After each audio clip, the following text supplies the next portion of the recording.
This is a Cincy fan talking with LP. You can catch me on Twitter.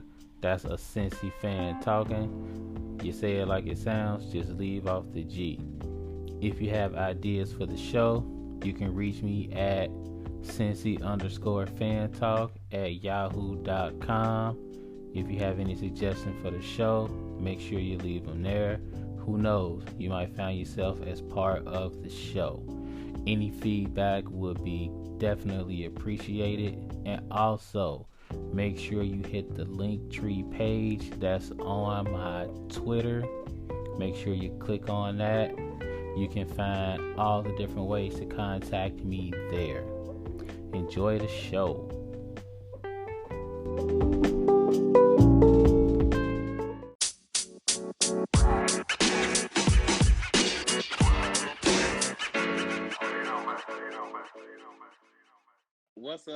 What's going on, everybody in Podcastville or Podcast Land or whatever I'm calling it nowadays? I don't know. Welcome to another episode of a Cincy fan talking with LP. Only this time it's not just LP. I got my good friend Jim from the Friday Night Music Party. Tell him what's up, Jim. Hey man, it's all good. Can't complain too much. It's summertime. So It is the summertime. We have made it to the summer.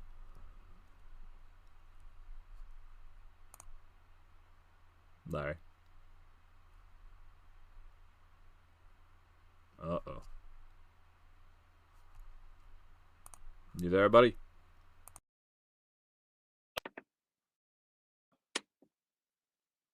here. Cool. From a Cincinnati standpoint, like we're not used to having what's the word? Champions. Like, like that's not what we do on a regular basis. I feel like it's a little bit different in Boston. So you know, a little bit. A little. Listen, man, there was a time, Mr. Parker, there was a time that I lived through where we sucked ass. So we were bad for a very long time. And we got better. We got better. Things improved. It's hard to remember how bad the New England Patriots were. Dude, like in my childhood, like when we played Tecmo Bowl, that was the team you did not pick. No. Like you stayed away from the New England Patriots. I mean, they were like trash. No, it's not like that anymore. No, that Tecmo Bowl you avoided the Patriots because all we had was those were the days of men like Hartley Dykes and Garen Veris. And I remember them. Hugh Millen, quarterback Hugh Millen. I watched a man named Hugh Millen play professional football. They paid Hugh Millen to play professional football. Do you believe that? That's tough. I was at every single home game of the 1991 and 15 season. I was at every home game. Dear God, it was a nightmare. My old man got our Pats tickets back in '71. I started going when I was 5, back in 1984. And I met Mosey Tutupu. I met who else did I meet at that game? I met four or five players. The one that sticks out of my mind is Mosey Tutupu because that guy had legs like tree trunks. There's a picture of little tiny little white me sitting on Mosey Tutupu who had a giant afro because this was 1984. The biggest Samoan man was a Samoan tank. And then years later, he ended up coaching at my sister's college. He was the running backs coach at Curry College, which was amazing because former Patriots linebacker Steve Nelson had taken over as the athletic director. So he basically made it into Patriots Junior. He's like, if you guys are around, okay, I'm bringing in the band. So I finally got up the balls to go up to him, and he still looked mean as hell. He was like 61, and he looked like he could still run through a wall. And I was like, Mr. Tutupu? I was like, suddenly, I was probably 28, 29, and I was suddenly a 5-year-old again.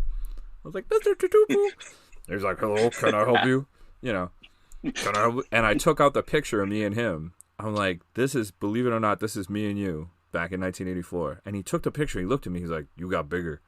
I was like, I did. He's like, you're not sitting on my lap this time. I was like, no, I'm not. No, that's okay. Yeah. He's can like, get that one up. No, he's like, hey man, he's like, I had hair in this one. This is good. I like this picture. So we took another picture. It was funny as hell. But yeah, they were terrible, man. They were awful. They were for many years. I mean, I remember the first time I ever got to stay up late was when we beat Miami in Miami. First time that had ever happened in the playoffs. My mom almost broke the kitchen table jumping up on it. 84 playoffs. And then there was a nice decade and a half of just garbage. And then good old Drew Bledsoe, we went to the Super Bowl and we got killed by the Packers, and I'm still mad at the Packers about that, believe it or not. And and then I was watching the game where Bledsoe went down. I was not entirely sober in the suburbs of Boston, and everybody turned to me and they said, "Who is the Patriots backup?" And I have to admit to you, I did not know. And I'm going to tell you, you aren't going to find 100 people who are honest with you. There weren't 100 Patriots fans who knew who the backup was. I was just about to say that. I mean, Drew Bledsoe was the man back then. You know, he was drafted high. People were ready to see him perform. Then he went down. Everybody was like, "The Patriots done." Like, yeah, it's a wrap. It was over. I was sick. I was sick. As soon as he got hit, I was like, "Oh my god," because I knew he was out of the game and maybe out of his career. I mean, that hit. You go back and watch that hit on YouTube, man. That hit is brutality. And there were probably 40, 50 people in this room. And yeah, I'm wearing my like 1993 jersey. You know, I'm old school. I'm wearing my like 93 Bledsoe jersey. And when I fit into it, one of your children would fit into my Bledsoe jersey these days. Not that I would ever put one on your wife would probably have my head for that. But everyone looks at me, Jim, man, yo, who's the backup? I didn't know. I didn't know. For a split second, I don't know who the hell backup is. And no one knew. And you aren't going to find anybody who's honest with you. Nobody in New England knew who the damn backup was because Drew, like you said, he'd been the man forever. Yeah. He was the man. He was our hero. He was the best quarterback we had ever had, really, in a lot of ways. I mean, if you were my age, I mean, I was born in 79. If you're from my generation, if you come from the 75 to 85 generation and you're from New England fan, Bledsoe's the best quarterback you've ever seen. No offense to Steve Grogan. I love you, Steve, wherever you are. Him and his like 7-foot neck. Then again, he was very similar to Bledsoe. You know, he had no mobility either. Grogan, when I was in double digits, Grogan could basically drop back and you just had to pray to God that the O-line, Bruce Armstrong, was going to be able to keep people off him. But yeah, man, and then Brady just is crazy. I remember when they won the Super Bowl, I remember how just unreal it felt. It just felt unreal because I've been going for so long. I mean, I was 21 years old. I've been going since I was 5. I had seen like a handful of winning seasons. And it didn't feel real. It didn't feel real at all. It was that win even bigger, and I'm going to get in trouble for this, but even bigger than the Red Sox winning in 2004. The Patriots. You might get in trouble. I'm going to get in trouble. I'm 100% going to get in trouble, but this is real. You might. I'm going to get in trouble. Because that was different. The Red Sox is not sports, man. The Red Sox is like the Catholic Church. That's not sports, man. That's religion. That goes back to like, it's the oldest team in the region, professionally. I mean, Harvard. Mm-hmm. Harvard has had sports teams. Harvard introduced rugby to America in 1872. So, as far as professional sports go, the Sox are the oldest, and you're talking about the Patriots have only existed. My dad was in double digits when the Patriots were formed. The Bruins got started around the time of my great grandmother. So you're not talking about more than 3 generations unless you're talking about the Red Sox, and then you're talking about like friggin' 10. I mean, you're talking about 1901, and it's not even sports. I know people who don't even like baseball who have Red Sox hats. It's not even sports. It's just a sign that, yes, I'm from Boston. I have a Red Sox hat. Like, that's not even sports. The Pats winning was so improbable because the Red Sox got close a bunch of times. I was there. I remember 1986 extremely well. We won't talk about it. Mm-hmm. I don't blame you. We had just moved to New York. My dad was at the time a nuclear engineer, and we had just moved to New York. We moved to Long Island. I had moved to within 60 miles of Queens. I was in Metsland. New kid in a new school, and what happens? Bill Buckner. And then I gotta go with. Hear that. Oh, I heard that from the 1986 till I graduated in 1997. Oh, it was like the other day. It was like the other day, and they bring it up every year. Every new Mets season, they would play that clip. It can't hurt me anymore. But at the time, brutality. There are few athletes I feel worse for than Bill Buckner, and I would throw Chris Webber in there. Oh, I mean, I never felt as bad as I did for those two athletes. I mean, I'm also gonna get in trouble because I'm a longtime Duke basketball fan, and I benefited from the Chris Webber thing. But I did feel bad for him. You gotta feel bad. Anybody who's a human being has to feel bad for Chris Webber in that moment. But Buckner, what makes it worse is when you get older and you find out that McNamara wanted him on the field because he was a veteran and he'd been in the league for like 15 years, and this was his like last go round, and he was trying to do him a favor, but what he really did was make him into like the all-time, scapegoat. I mean, that just makes it worse. Because I read somewhere that usually he got subbed out in those situations. He did. I remember I'll tell you what, this 100% a true story. I remember my mom, so it was like, I'm like 7 years old. My brother and sister are asleep. They're younger than me. I'm the oldest. My mom, my dad we rented this small house in a town called East Quogue, New York. And everyone is up. The whole neighborhood is lit up, right? You can see into people's windows. Everybody's watching. And my dad had this bottle of champagne out. And my mom wanted to pop it in the beginning of that inning. And my dad's like, don't do it. And I remember when he told her, don't pop that champagne, he looked at the TV. He went, why is Buckner in there? And they would take him out. But McNamara left him in so he would be on the field. Yeah, so he could celebrate. And his back wasn't that good. He couldn't bend over. And I've seen interviews with him where he was like, 2 years before that, I would have got it. 3 years before that, I would have got it. But he was so beat up. And he was at the 2004 parade. And I'm going to tell you, he got the biggest cheer.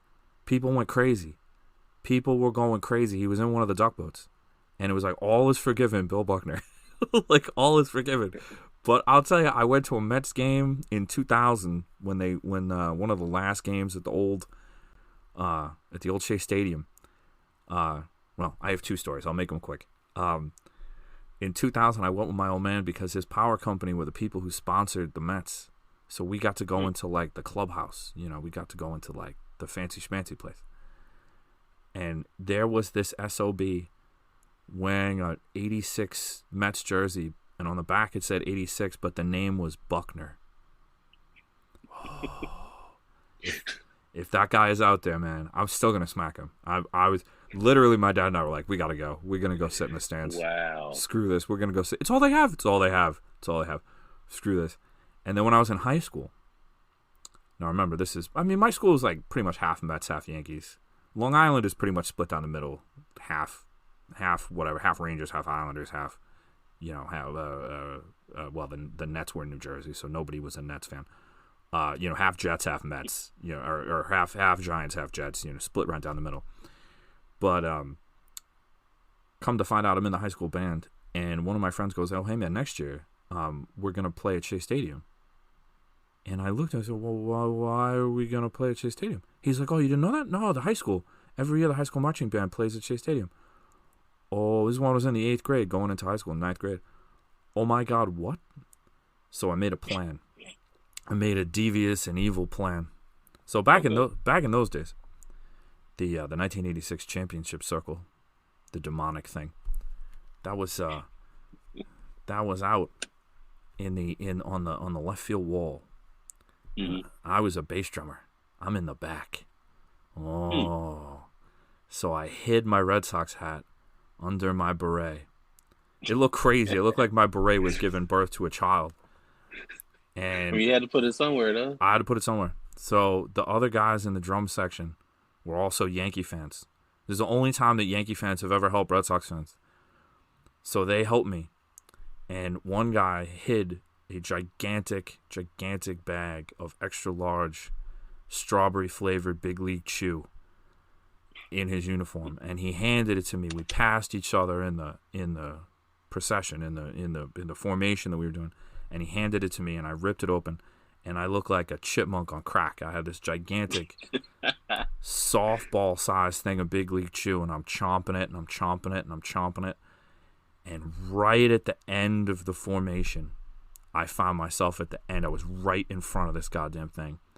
And then the band leader, we froze for a couple minutes, and everyone's like, the Rocky Point High School Eagles Marching Band! Everybody's cheering. You know, the game isn't for another hour. Stadium's about half full. And I saw my opportunity, and I turned around, and I spit the biggest just smear. It looked like The Exorcist. Just the biggest red blood smear all over that 1986 championship circle. And I took my beret off to reveal my Red Sox hat, and so many drunken Queens people up in the bleachers started screaming for blood, just screaming down for blood. So I'm enjoying this. Everybody's laughing. Everybody's like, "Oh my!" Because I'm a goody two. I'm in the Boy Scouts. You know, I'm a church. I'm a regular church goer. You know, I'm like Mr. Goody Two Shoes in my grade, right? No one can believe I actually did this. So I get home hours later. You know, I'm feeling good about myself. No one knows I did that. I mean, my parents don't know I did this. This is before the internet. This is before social media, right? I get home and I open the door, and my parents are both sitting on the couch, and that is the international signal of you are dead. They were just pretty much. You're dead, right? You know, you come home, your parents are both sitting on the couch looking at the door expectedly. You're dead. Mm-hmm. It's been nice knowing you. Where would you like to be buried? You know, pick out the plot, kid. And I said, hey, guys, what's going on? And my dad's like, you want to sit down? And I'm thinking to myself, I know I threw away that Playboy. I looked at it, I enjoyed it, I threw it away. That was like 2 weeks ago. I have no incriminating evidence. There's nothing incriminating in my room. I'm good. Can't catch me for that one. No, that's impossible. I'm thinking, well, what could possibly have happened? And I legit was shocked. I was like, I didn't do it. I really didn't do anything. And my dad goes, we were watching the baseball game. Yeah. Did they show us on TV? He goes, no. Because they never did. They never showed us on TV. Mm-hmm. Okay. I'm thinking, so he doesn't know I did it. Because how would he know I did it? He didn't see it happen. I'm thinking, right. Oh no. Right? Oh no, they showed us on TV and there's like footage on like Channel 11 of me doing this. I'm a dead man. So apparently, it's somewhere in the fourth or the fifth inning. They zoomed in on the left field wall. Wow. And they saw the smear. And I don't remember their names, but the announcers were like, what happened to the championship circle? Is red? Is that paint? What is that on there? And my parents put two and two together. Who could have done something like that? Who had the means and the opportunity and the rationale. And the rationale and the grudge to do something to the New York Mets. So, yeah, I didn't get to watch TV or go anywhere for about a month. Yeah. And then the following year when we went back, I had plans to put Red Sox stickers. I bought a whole, came up back here, visit my family, bought a bunch of stickers. My plan was year 2, I'm like, listen, I'm already in trouble. It doesn't matter. I'm going to run over to the circle and put Red Sox stickers on it. Right? Well, I was defeated by the New York Mets franchise again for the second time. For the second time in my young life, I was defeated by the New York Mets because they took the thing and they put it up in the goddamn rafters. They took it off the wall. Out thinking you, man. Oh, they got me. Anyway, those are my two stories about the Mets. But yeah, I will say there's a certain level of pettiness that I really appreciate about that. Like, oh man, like I really do. Oh, listen, man, we went all out, man. We went all when we first moved to New York. I remember my dad sitting me down. I'm 5 years old, 7 years old. And we lived in East Quogue, and my dad sits me down, and my brother was like 5, and my sister was a year old. My sister's in a walker, and she doesn't understand. And in a very serious voice. Most of the time, my dad is very jovial, laid-back guy. He kind of leans over the table, and he's like, listen, just because we live in New York, it does not mean that you were not Bostonians or were not Red Sox fans or you were Boston sports fans. These are the teams that you like. And he had like flashcards, like Red Sox, Patriots, Celtics, Bruins. Like, okay, these are the teams. Okay. This is who you do not like. Yankees, Canadians, Lakers. Like, these are the bad guys. And this was laid out for us when we were children. And then the very first thing that he did was we went out and we got a New York license plate that said, "Go Bo Sox." Whoa. Talk about petty. Yeah. And just, yeah. But there was a long, to go back to the original point, there was a long period of time where Boston sports, other than the Celtics, they've always, of course, the C's were for a long time were the only bright spot. And when the Pats won, it was so unreal because they'd been so bad my whole life, and that they actually did it.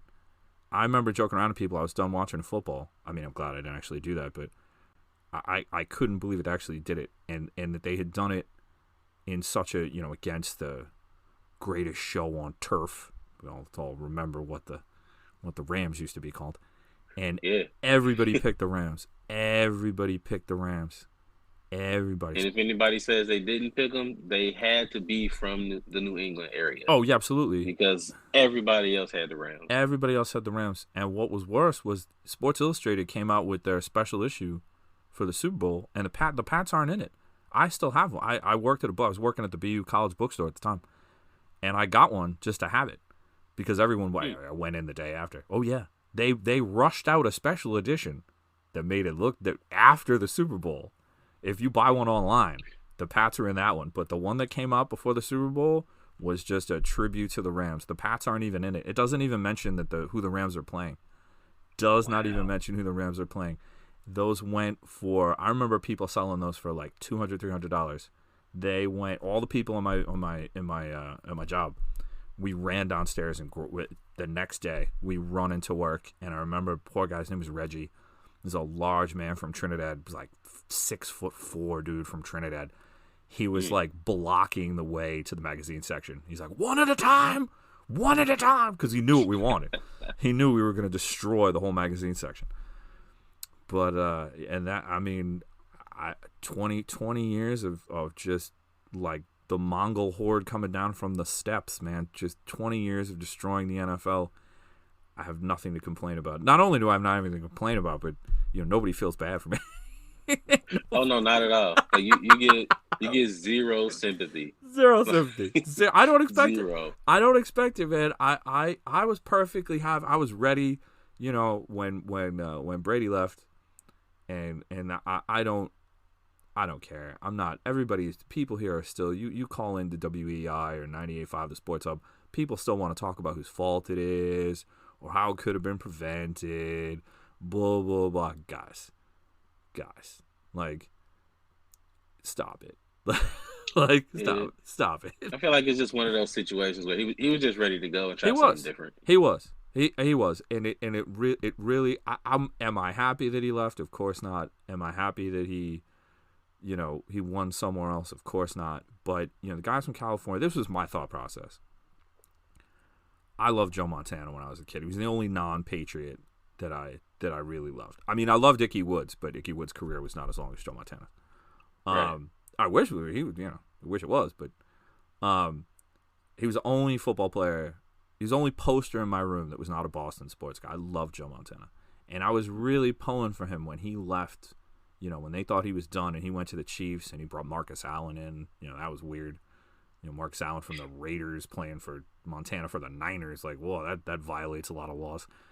And I was really pulling for him to win again. Like, to show people he could do it without the Niners, but he couldn't do it.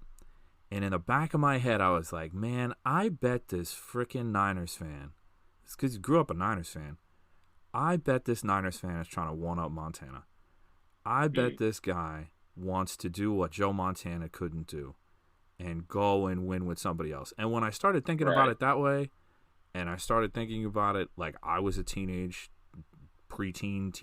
Joe Montana fan, I can see that. Okay. You know what, man? I mean, damn. Like, it make a lot of sense. Like, what are we gonna say, dude? You don't owe us anything. Like, what, man? What are we gonna say? You know, you 6 Super Bowls, 8 appearances? Like, what? I mean, what can you say? What are you gonna say? I mean, the only thing I would disagree with is liking Joe Montana. Like, No, well, his, yes. I mean, I mean, you have a blood feud. You yeah, have a. like I haven't liked the 49ers since. I hate all things 49ers, I and don't. it's irrational. And then I think about it like, nah, it's very rational. I I hate the 49ers. I still hate the Packers. Totally, I hate the Packers, man. I really felt good in 96, 95, 96. I felt like Bledsoe, this was it. That was his year. You know, we had Ben Wintercoats. I mean, the original Gronk, you know, Gronk before there was Gronk. That was such a great team. At that point, you know, that was probably the best Patriots team I'd ever seen. I really felt good about that. And then this freaking blonde redneck and Desmond Howard just destroyed us. Just utterly destroyed us. And I'm still upset about it. I mean, I distinctly remember that game. We were at like a Super Bowl party or something like this. This is like my senior year or something like that. Yeah. And we all had to pull names out of a hat, and whatever team you got, if they won the Super Bowl, then you know you get a prize. There's only 2 teams in the Super Bowl. So 30 people are about to be pissed off because they're going to pull somebody like the Indianapolis Colts or something like that. Like, you don't have a shot. I pulled the New England Patriots out of the bag. So I'm like, hey, I got a shot. Like, I'm in the game. I'm good. And they, as soon as Desmond Howard ran that back for a touchdown, I was like, nightmares. I just wanted to rip off my slip of paper. I'm like, it's not happening for me. I had nightmares about that for years. Oh man. And we were at a steak place on the island, and one of the local radio stations, WBLI, was broadcasting, and there was nobody there because if New York sports aren't involved, like, they don't care. And there was hardly anybody at this place. And even though they were doing this live broadcast, and we went there expecting there to be a big crowd, and it ended up being like us, maybe 4 or 5 other people, and this DJ from WBLI. And he came and sat with us the whole game. It was basically the Powers family. Like, I would go to school the next day, and kids in my class are like, "Oh my God, man, this is the radio," and like, you and your whole family the whole time. And it was hysterical. In '98, we went to all the Sports Hall of Fames. I was like a family vacation. And we called that guy every morning, and we were on the radio. And he would intro it the same way. You remember the '96 Super Bowl with that sad Patriots family who live here on Long Island. I've got him on the phone. It was wild. So I have a lot of irrational. Don't feel bad. I have a lot of irrational sports hates that I really shouldn't. I forgave the New York Mets finally. I forgave them. It's okay. That doesn't make me upset anymore. But I can't stand. I mean, you know what? And it's weird. I'm not even really mad at the Giants. No, I should be mad at the Giants. Taking away the perfect season. Oh my God. That would have been it, man. And not even against the Giants, because that's to get back at the Dolphins. Oh, I hate the Miami Dolphins. I hate the Miami Dolphins. I hate the whole thing. I hate the colors. I hate the fan base. I hate the humidity. I hate the fan base. I hate Dan Marino. I hate the whole thing. I went to one of Dan Marino's restaurants dressed in a Drew Bledsoe jersey, and they almost asked us to leave. It was funny as hell. Back in the night. It's that level of pettiness I respect, man. I respect that. Oh, dude, I will tell you a quick petty story. This turned into unintentional pettiness. I went up to Montreal, and this was back in 2005, and the oldest, I mean, probably the only thing that comes close, because like Celtics, Lakers, it's kind of waned a little bit. You know, it had in the 90s, it almost didn't exist, and then in the early 2000s, you know, it didn't exist. Younger people don't have that animosity. If you were born in like 89, 90, I don't feel like you really have the animosity towards the Lakers as a Celtics fan that you should. Right. If you're a Patriots fan, it depends on how old you are to who you really don't like. If you're a Red Sox fan, obviously we hate the Yankees, but that's the only one. The Yankees hatred is the only thing that comes close to the Bruins hatred of the Montreal Canadiens. Oh my God, I kill the Canadian. 5-year-old children. There are 5-year-old children in Saugus, Massachusetts who know how to say, like, F the Canadians. They don't even know how to speak English already, and they already know how to say that. So I was up in Montreal with some friends, but they were from Connecticut, right? So these are these Whaler fans. The Whaler fans are like, did you ever see that movie Ronin? No, I didn't see that. Oh, you should see that movie. So a Ronin is a samurai who has no master, right? And they just roam around, and you can hire them to do stuff, right? Whaler fans are the Ronin of the NHL because they still exist. They still exist. They're still Whaler fans. If you didn't know any better, you would think the Whalers were a current team. The Whalers sell more gear. I'll tell you right now, the Whalers sell a lot more gear than the Columbus Blue Jackets. The Whalers, Hartford Whalers? The Hartford Whalers. If you go to the NHL store in New York City on Fifth Avenue, right? They have more Whaler stuff than they have stuff for teams who currently exist and play the sport of ice hockey. Hey, that's crazy. And they have not existed for, at this point, crazy enough, almost 20 years, right? Mm-hmm. So my friends are off. This group I was with, these are Whaler fans. These are merciless. These are masterless nutbags, right? So we're going up to Montreal's a great city. You got to go. It's a lot of fun. It's like going to Europe and you don't have to fly. Well, I mean, you can fly up there, but I mean, you're not crossing the Atlantic Ocean. It's a very European city. Mm-hmm. A lot of fun. My friends are like, I dare you to bring your Bruins jersey. I'm like, I'm not bringing my Bruins jersey. I'm going to die.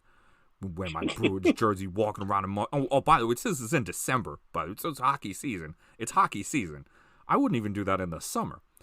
But they wouldn't let it go. And they wouldn't let it go, and they wouldn't let it go. And I'm 26, so I'm more blood alcohol level than intelligence. I grab my Bruins jersey, and I'm like, they're going to forget that they said anything. That's not what happened. So we're looking for something to do one night. We were up there for a couple days. And whatever we were going to do one night fell through.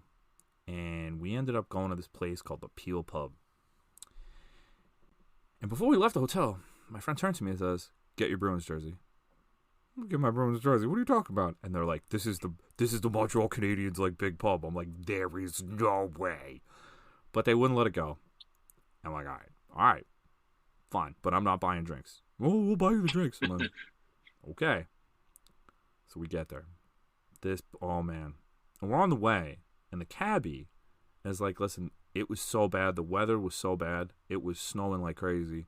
It was freezing cold. The wind had cut you in half. And he goes, I bet there's not even anybody there. I don't even think, he's like, I haven't picked up, you guys are the first people I picked up in like an hour. I don't even think there's going to be anybody there. Hardly anybody there. It's not even, they were already out of contention. Or it wasn't an important game. Don't even worry about it. I'm starting to feel a little better. I can handle 10 or 11. I grew up in New York as a Boston sports fan. I can handle 10 or 11 Canadiens fans for an hour or so. Be all right. Liar, this place was packed to the gills. This place was rouge bleu blanc to the friggin' walls. It was unbelievable. There were everywhere. There wasn't a spot of the floor that was open. And you want to talk about a record scratch moment. I walk in a 1980s, not even a current Bruins jersey. That would have been bad enough. No. I walk in an 80s Bruins jersey, which means that I am not just some random fan. I am your true enemy. I am not. Yeah, you live this. Exactly. Like. I am not like, a new person. No. I am an old enemy of yours, my friend. You could have heard a pin drop, right? So we find these 4 seats at the end of the bar, and these guys are dying. There were a couple guys standing, and I'm sitting down. Oh man, bartender wouldn't even look at us. Right? So they're playing the Toronto Maple Leafs, who are the only team they hate as much as they hate us, and that's politics. That's culture. That's Anglo Canada represented by the Leafs against French Canada represented by the Canadians. That's the only team the Canadians hate more than they hate us is the Leafs. That's a if there's anything beyond a blood feud, that's what Leafs Habs is. So somewhere in the middle of the second period, I'd been elbowed in the back like 15 times. The accidentally on purpose elbow in the back, right? So the 15th time it happened, getting towards the end of the second period, And they blow the whistle for the end of the second period, and I stood up, right? And everybody's, getting up to go to the bathroom, so everybody's, standing. And I stood on the bottoms of this seat, so I'm already 6'1", so I was about a good foot taller than everybody in the room. I was like, Canadians fans! Everybody looks up. It's like 115 people, dude, right? And they're all looking at me. I was like, look, I know you hate me. Everyone is screaming and yelling in French. Everyone is yelling at me, flipping me off, all sorts of horrible. Let me tell you what, Quebec French has some of the worst curses you've ever heard. Like, these are filthy, filthy things. Red Fox would be impressed by the level of Quebecois French insults, right? So I waited for that to die down. I'm like, look, I hate you too. Don't worry. I hate you too. I was like, however, so everyone's like, how is he going to fix this? Like, how is this going to go? My friends think I'm challenging the entire bar to a fight. I was 26. I was probably about 111 pounds. I was still skinny back then, man. I didn't break 130 pounds till I was like 31. And then I really broke it, but whatever. So there is like total silence in this bar for like a split second. I was like, look, we both hate the Leafs. Everybody starts cheering. Clapping, laughing, people coming over. People who had been flipping me off and saying stuff about my mother coming over, hugging me. People putting beers in front of me. The bartender comes over. He gives my friend all the money for the drinks that he had paid. He goes, "You guys are gonna get out." He goes, "You guys are gonna get out of here with your lives." I can't believe it. This is amazing. This is amazing. They wouldn't let us leave either. The game was over for 45 minutes before they would even let us leave. We pile into this cab. And the cabbie's like, "Where are you going?" We're going back to the hotel. And I'm yelling at these guys. I'm punching them. I'm like, "I can't believe you made me do that. Dear God, if I didn't think of that, we'll be dead." And the cabbie looks at me and goes, "Are you wearing did you just come out of the Peel Pub in a broom shirt? What the hell?" I'm like, go, before they change their minds. Go. Yeah. Let's go. Punch the gas, man. Punch the gas, yeah. But that's the petty. I've done a lot of petty things. I applaud that, man. I really do. It makes me proud to know you and to know somebody as petty as I am. I really appreciate that. What would be the pettiest, if you're a Reds fan, like what's the pettiest thing you could do as a Reds fan? Like, I think the pettiest thing you could do as a Reds fan is probably go to St. Louis in an Eric Davis jersey and just completely lose it on everybody. Like, I think that would be like one of the pettiest things a Reds fan could do. I mean, we just don't like the Cardinals. I don't blame you. Listen, I have my own history with that. We have dating back to 1946. We have bad blood with the Cardinals. 46, 67, we finally beat them. Trust me, I know that feeling. I'm telling you, I think the pettiest thing I've done for my sports team. Oh, you know what? I remember it. I was in Grand Rapids, Michigan. This is already great. And yeah, I'm telling you. And there's like this big orientation for all of the teachers that got signed on for the school I was at for that year. So there's everybody from like multiple states because it's a charter school. So there's people from like Indiana and Georgia and Arizona and definitely Michigan. Yeah. So we're there for 4 days. And we're looking for something to do after the first day. So the concierge tells us that there's a dueling piano bar down the street. Nothing good. And we're like, nothing good has ever happened at a dueling piano bar. No, not really. I'm sorry. Continue. I'm sorry. Sorry. Please continue. I wasn't privy to that information. I didn't know that at first. I mean, somebody should have told me. I wasn't informed. So we head over to the dueling piano bar, and I'm with my buddy, good friend of mine, big Michigan man, grew up in Yipsy and all of that. Like that's his team, the Wolverines. So we're sitting there and we're watching the piano players play, and then they're like, okay, whoever pays the most money, they get to hear their fight song. Whoever pays the most money. Some joker from Indiana goes and pays $5. And they're playing an Indiana fight song. Nobody knows it. Nobody cares. Like, So I'm looking at my guy. He's looking at me, and he's like, "I know whatever I pay, you're gonna do $1 more, and I got to hear that." I'm like, "I would never do that to you. Why would you think that? Like I would never do that. You don't trust me? How can we have a working relationship if you don't trust me, sir? It's ridiculous." So he pays $40 to hear the Michigan fight song. I let it play for like, I don't know, 6, 7 seconds. And I put up $46. And I'm like, let's play it. He's looking at me like, you jerk. I'm like, why would you think that I wouldn't do this? So they're playing the Ohio State fight song in Michigan, and half of the crowd is looking like, you jerk. And me and my Ohio guys, we're like, yeah, nobody's paying any extra money, and we're ready. You did if it. Somebody pays 50, we're paying 55. That's I like it, man. See, we don't have. It gets worse. I'm sorry. There's more. So the song plays like 8 straight times because nobody wants to pay any more money, and they're trying to get more money, and they're like, if nobody pays any more, we're gonna let them come up and do the OHIO chant. I'm like, wow, is this about to happen? And it happened. We got to stand up on stage and we're yelling, OHIO, and people are looking like they want to kill us. And I'm like, hey, man. They should build a statue of you. I'm like, we live in a dream out here. They should build a statue of you outside the Ohio State University. I feel like they should too. I don't know, funding issues and whatnot. I don't know, man. Maybe I should get like a change.org thing or a GoFundMe. I don't know. I tell you, every time, that was one of the first colleges I ever heard the name of, because when they started doing that on television with the NFL players, where if you're listening and you're not a fan of the NFL, when they let the players introduce themselves and they say where they're from, everyone who went to Ohio State has to say, I don't know if they like make you guys sign a pact in blood or what they make you do, but every single one of them goes, the Ohio State University.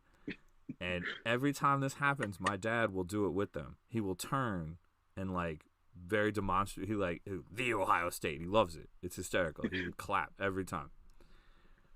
Freshman year, at our orientation, they tell you 2 things. Whenever somebody yells OH to you, you yell IO. Like that, you have to. You'll be walking on campus and you'll hear somebody yell OH, and 5 people just say IO, and it's like 7 in the morning. Oh my god! I got class. Like, chill out. It's that, and they stick the the. We got to stick the the in front. I don't know any other way to say it. No, I don't know any. I've never even. Well, let's see. I've been to Columbus for soccer games. I've been to Crew Stadium, but I've never been to. I've never been to a college football game in Ohio, and I know it. So I've only been to Columbus for soccer. But even at the soccer games, man, even at the Columbus Crew game I went to at the old stadium, 2007, 2006. I remember that stadium. 2006 or 2007, man. Even like during it was in a big muddy field, man. They had us parked, and there was no pavement. It was just in this like stadium. It was in the middle of this open field. Where's the parking lot? This is what's going on. It's super weird, man. What's going on? So we're parked out there. And we're tailgating with the Columbus fans, and those fans are great. They're a great fan base out there, the Crew fans. And we have a whole song. We all laugh at a yellow football team, and they're laughing. And somebody did that chant just in the middle of the game. Just in the middle of the MLS game, someone yells out, OH! And like 100 people, oh! And we're like, we thought it was a Columbus. We thought this was a Crew chant. And then later at the bar, don't ask where it was. I don't know. My memory is very hazy. We were like, what is that Ohio chant? Like, what? That's kind of odd. Like, doesn't mention your team name, doesn't mention Columbus. And they're like, that's Ohio State, man. We're like, oh, okay, all right. I mean, basically, Ohio State is Columbus. I mean, even though they have the Crew and they have the Blue Jackets, but it'll always be a Buckeye-dominated city. Oh, that's absolutely. Just how it is. I mean, well, that's the it makes sense. I mean, that's the when did Ohio State 18 some odd something like that in the 19th century. I mean, Yeah. it's been around a long time, and you're never gonna displace that. And it's funny because that's it. For some reason, I don't know how this happened, but New England. If in New England, you know what? Let's say the Northeast in general. We're gonna take Pennsylvania out of the Northeast. New York State, New Jersey, and New England. We don't care about college sports at all. College football. If you didn't go to Syracuse or BC, we have no interest in college football. There's just none. It just doesn't exist. Like I went to Northeastern. We got rid of our football team while I was there. They killed the football team. Nobody cares. Nobody. College hockey. We get all crazy about college hockey. We get that's our disease. We get as mental as for college hockey as you guys get for college football or college basketball. Even college basketball. Again, outside of BC or Syracuse, nobody cares. And I feel like it's because a lot of schools out here, they're just so old that they got it out of their system. It's funny. You go to Harvard, and I feel like this is kind of reverse petty. I don't know if reverse petty is the word, but you'll see what I mean in a second. You go to Harvard Stadium, which looks like the Roman Coliseum and built that way on purpose. They've got their banners up for their championships, national championships in football in 1898, 1895. And that's what they say, 1898 national football champions. You're like, you're kidding me. you have a banner for that? You're kidding. How many teams did they play? 4? 3? Yeah. Rutgers. Yeah, Rutgers, Princeton. Rutgers, Princeton, Yale. That was it. There were 6 Army. There were 6 or 7 teams. That was it. They got all those old banners up, and it just doesn't. I mean, people get crazy about Harvard, Yale, but that's the only football game that anybody goes to see Harvard.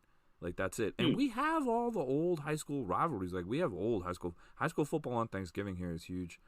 My dad went to Boston Latin, and right up until COVID, that was the longest continuous high school football rivalry in America. That dates back to 1880 something. Boston Latin versus Boston English, right up until 2020, was the longest running continuous high school football rivalry. We just don't care about college football. In fact, and you're going to laugh about this, the number one college football team you see supported here in New England is Notre Dame. Because it's the Fighting Irish. I was probably 13 years old before I found out that they're not I thought Notre Dame was somewhere in Western Massachusetts. Everybody's got it. When I was a little kid, we lived in Charlestown. If you've seen that movie, The Town, that's the setting. White Irish neighborhood, and everybody had Notre Dame stuff. I know people who didn't graduate from high school that have Fighting Irish tattoos. That's wild. We love Notre Dame. When Notre Dame, this was hysterical. Notre Dame came and played a bowl game at Fenway. They played a game against BC. Now BC is 5 miles from Fenway, right? Guess who was the home team? Notre Dame. We were dying. It was just everybody has Fighting Irish stuff. That's the football team, and for a while they really messed with us. They left their college hockey league. There was a restructure going on in the Midwest, and for 3 years, Notre Dame played in Hockey East, and it was horrible. We hated it, not because they were good, they were, but rooting against Notre Dame felt wrong to all of us. But no. Oh no. I went to the first game that Northeastern played against Notre Dame, and we were but we like you guys. We all have Notre Dame stuff. I have probably 5 different Fighting Irish t-shirts. I don't give a crap about, it says Fighting Irish, and I'm an Irish guy. That's all I care about. That's crazy. I mean, it's funny too.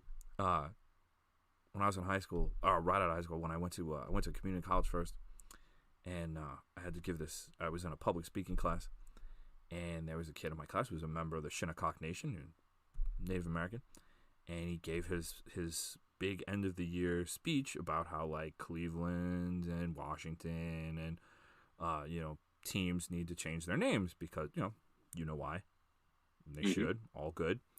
But in this speech, he pointed to me and he said, well, I'm sure that my friend Jim here is offended by Notre Dame calling themselves the Fighting Irish. And then he kind of moved on. So later I had to catch up with him and be like, look, man, I'm sorry. Listen, I completely support you, and I agree. Absolutely. They should all change their names. That's not cool.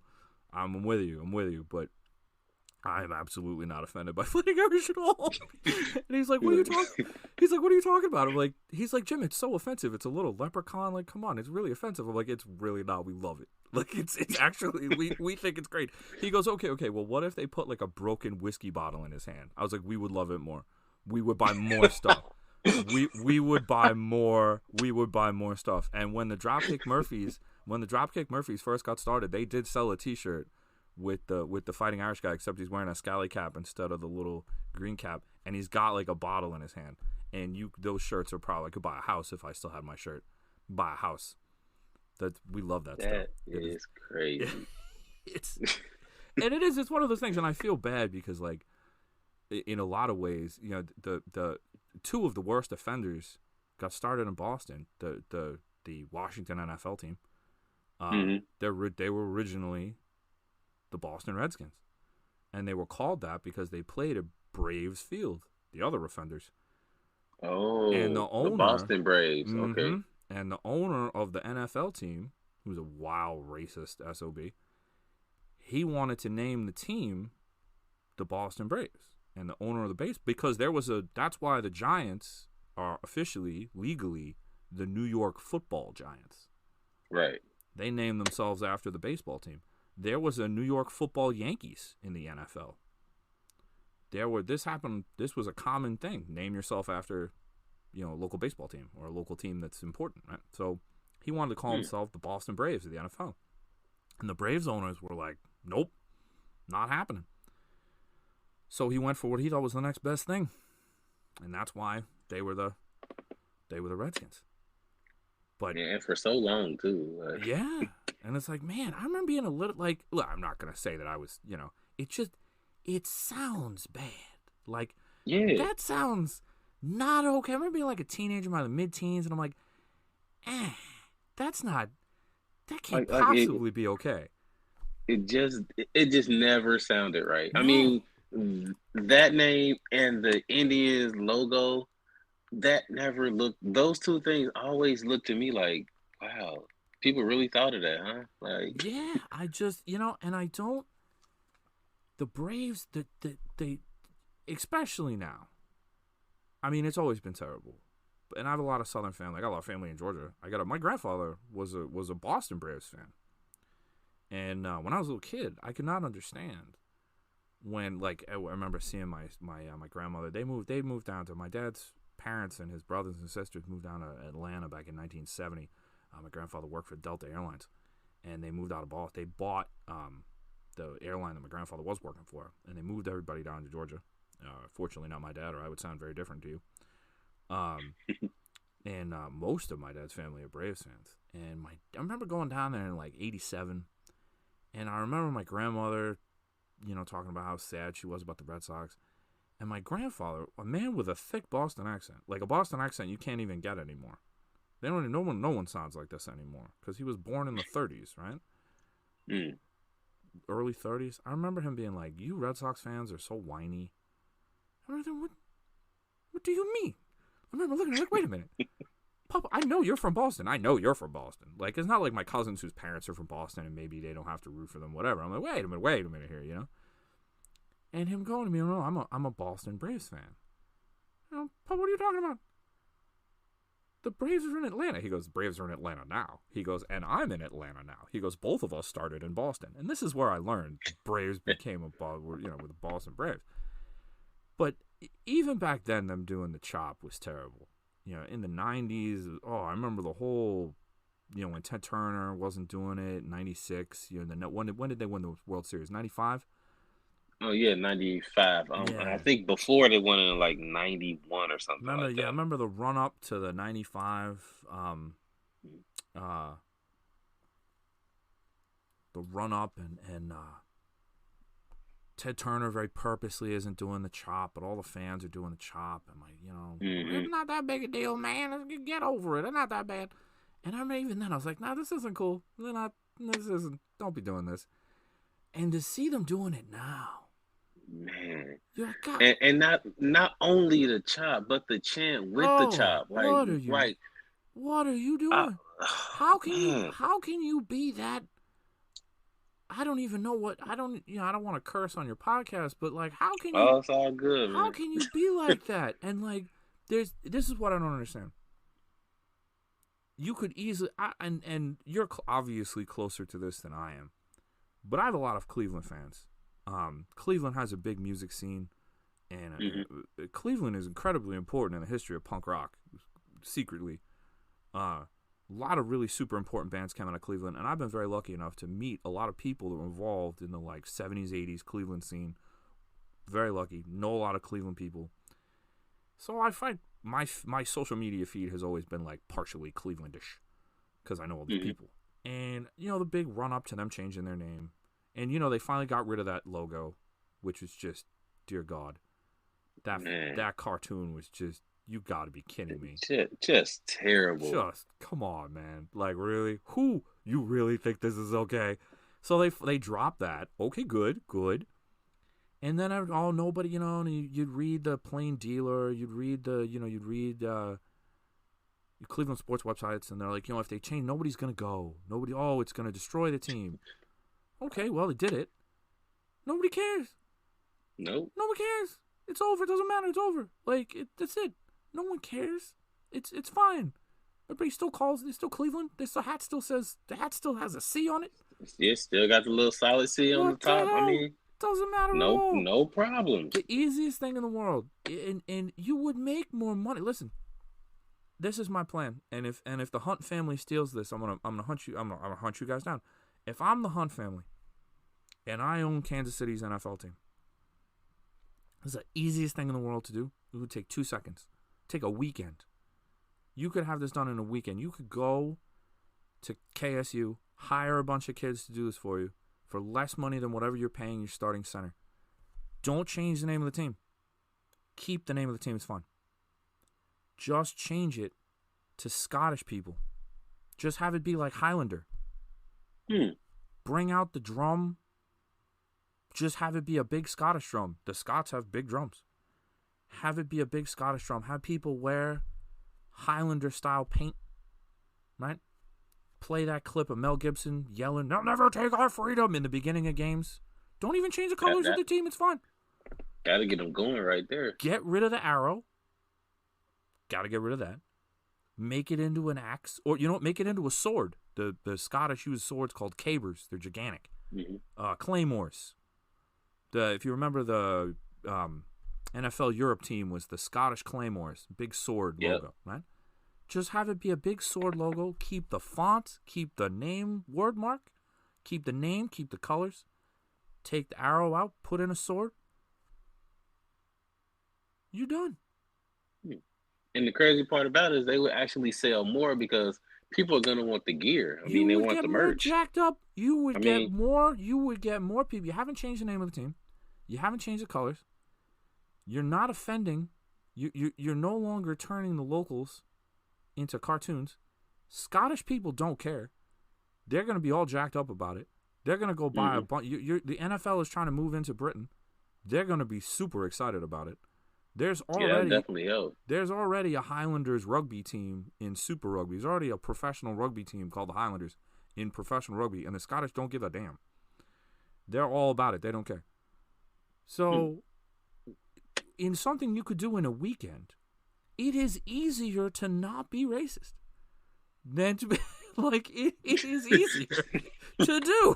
Like, if you could just not be offensive in a weekend, that's all you would take.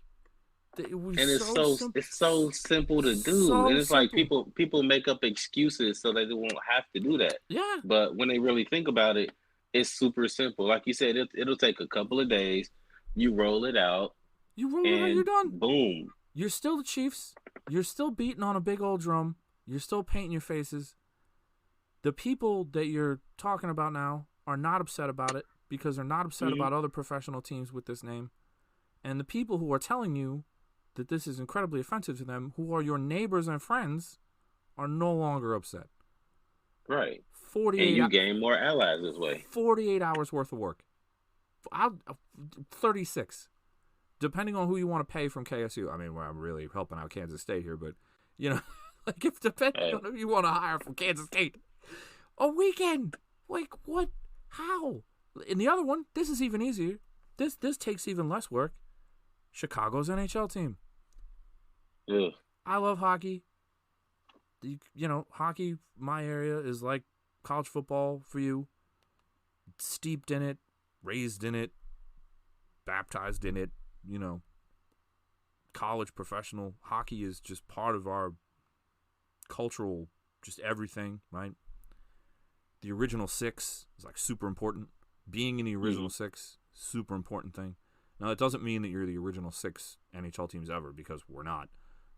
It's just the teams that were left standing when they finally expanded. There only used to be 6 teams when they finally expanded in 1967. So being an original 6 team, big important thing. We respect each other. We're well, except for the Canadians. We won't talk about them. But, when you get into it with somebody who's a Rangers fan or a Chicago fan or a Leafs fan or a Red Wings fan, it's going to be different from when you're talking to somebody who's like a Tampa Bay Lightning fan or like a LA Kings fan. Like, you don't count. Go away. Like, shut up. Shut up. If your team did not exist prior to 1967, get out of here. Go. The door's over there. You just got here. Like, you just got here. You are a child. You are a baby. Like.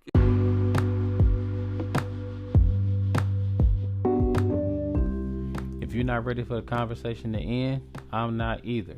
Make sure to catch me on Twitter. That's the Cincy fan talking. Leave off the G at the end of it, and we can keep the conversation going. Also, don't be afraid to hit that subscribe button so you can catch the next episodes. The episodes will drop every Tuesday. If there's a change in that, I'll make sure to let you know. Appreciate the support. As always, life is good.